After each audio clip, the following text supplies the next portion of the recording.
project બુકમાં આપણે બધાએ પ્રવૃત્તિ કરી મારું તોરણ જો આપણે તોરણ પણ બનાવ્યું બરાબર ચલો હવે અહીંયા પાન ઉપર જે મૂળાક્ષર લખ્યા છે ને બોલશો ભાઈ બોલો તો ભાઈ બતાવો પણ હા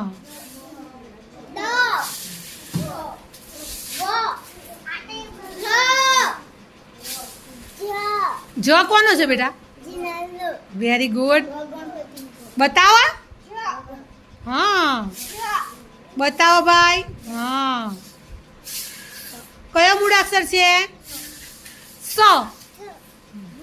બતાવો ભાઈ મૂળાક્ષર બતાવો હા સ ચલો બધા લાઈનમાં ઊભા થઈ જાઓ તો ભાઈ મૂળાક્ષર સાથે બધાને મૂળાક્ષર પાન લઈ લો ચલો એમાંથી આપણે તોરણ બનાવવાનું ભાઈ બધાનું ખસો પાછા ચલો શું લખ્યું